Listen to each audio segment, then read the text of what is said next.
Hello नमस्कार साथियों। आप सब लोग कैसे हैं? उम्मीद करता हूँ कि आप सब बहुत अच्छे होंगे। और आज मैं आप लोगों को बताने वाला हूँ गति के बारे में। ये 9th का जो दूसरा चैप्टर है वो गति से संबंधित है। आप लोगों को गति के बारे में बताया गया है काफ़ी बढ़िया तरीके से। तो आप लोग काफ़ी अच्छे से पढ़ाई कर रहे होंगे ऐसा मैं मान रहा हूँ। और आप जो है किताबों से भी काफ़ी अच्छी तरीके से पढ़ रहे होंगे, क्योंकि बेसिक जानकारी जो आप लोगों को मिलती है मूलतः वो किताबों से ही मिलती है। और हम लोग भी आप लोगों को जो पढ़ाते हैं तो कहीं ना कहीं किताबों से ही पढ़ करके पढ़ाते हैं, कहीं अलग से कुछ नहीं आता है। तो मैं जो आप लोगों को बताने वाला हूँ गति के बारे में बताने वाला हूँ। तो आखिरकार गति है क्या? तो यहाँ पर कोई भी पदार्थ है इस दुनिया में वो दो अवस्थाओं में पाया जाता है। आप लोग इस बात को पहले समझ लें। कोई भी पदार्थ है, कोई भी वस्तु है, वस्तु पदार्थ व्यक्ति कुछ भी यूज कर सकते हैं। कोई भी वस्तु है या तो वो विरामावस्था में होगी, विरामावस्था में होगी, और या तो वही वस्तु गतिमान अवस्था में होगी, गतिमान अवस्था या इसी को हम लोग बोल देते हैं गति। गतिमान अवस्था और गति एक ही बात है।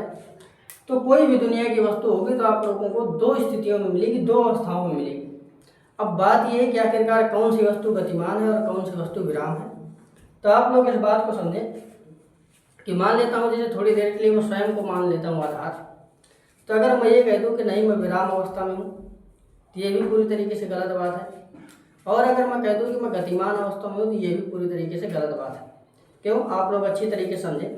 जैसे मैं कह रहा हूँ कि मैं जो है विराम अवस्था में हूँ थोड़ी देर के लिए, तो अगर मैं विराम अवस्था में हूँ तो आप छोटी सी बात ये समझें कि हमारी जो पृथ्वी है वो लगातार गतिमान है, वो सूर्य का परिक्रमण करती है। तो अगर हमारी पृथ्वी गतिमान है तो मैं कैसे विराम अवस्था में हो सकता हूँ? क्योंकि पृथ्वी के पृष्ठ पर तो हम लोग भी।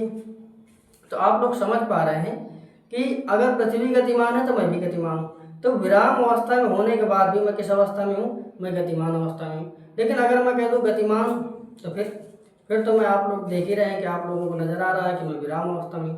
तो कहने का आशय यह है कि कोई भी वस्तु है वो गतिमान अवस्था में है कि विराम अवस्था में है, तो आप साधारणतः ऐसे तो तय नहीं कर सकते हैं। आपको तय करने के लिए आपको किसी न किसी के सापेक्ष में गति आप लोगों को देखना पड़ेगा।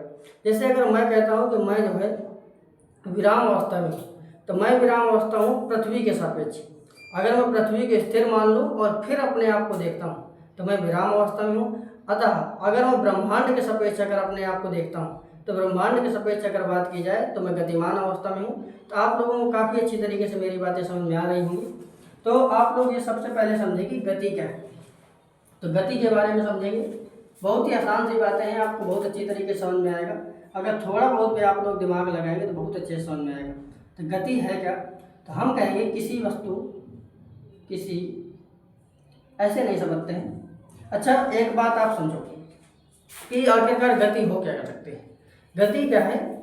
ये समय के सापेक्ष परिवर्तन होता है। अगर कोई वस्तु है, समय आप लोगों को पता है कि बदल रहा है लगातार। समय बदलने के साथ साथ अगर किसी वस्तु की स्थिति में भी परिवर्तन हो पा रहा है तो वो कहलाता है गति। तो आप लोग समझ पा रहे हैं कि लिखेंगे समय परिवर्तन के साथ साथ समय परिवर्तन के साथ साथ जब किसी वस्तु की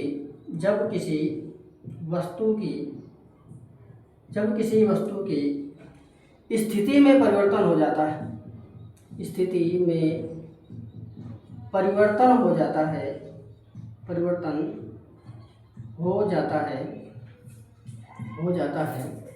तब वह वस्तु गति की अवस्था में मानी जाती है। तब वह वस्तु गति की अवस्था में मानी जाती है। तो आप लोगों ने मेरी बात अच्छी तरीके से समझी होगी कि अगर समय परिवर्तित हो रहा है और समय परिवर्तन के साथ साथ किसी वस्तु में भी परिवर्तन आ जाए। एक वस्तु यहाँ पर है, यहाँ पर, और 5 मिनट बाद ये वस्तु ए स्थान से बी स्थान तक पहुँच जाए और अगले 5 मिनट में ये वस्तु बी स्थान से सी स्थान तक पहुँच जाए। अर्थात हम ये कह सकते हैं कि जो भी ये वस्तु है ये गतिमान अवस्था में। क्यों? क्योंकि समय बदलने के साथ साथ ये अब वस्तु अपनी स्थिति में भी परिवर्तन कर रही है। पहले ए में थी, बी में पहुंच गई, बी में थी, सी में पहुंच गई। तो समय बदलने के साथ साथ अगर किसी वस्तु की स्थिति में भी परिवर्तन हो जाता है तो अर्थात वो जो वस्तु होती है वो गतिमान अवस्था में रहती है। तो आप लोगों को ये बात बहुत अच्छी समझ में आ गई होगी। अब आगे की अगर हम बात करें गति के बाद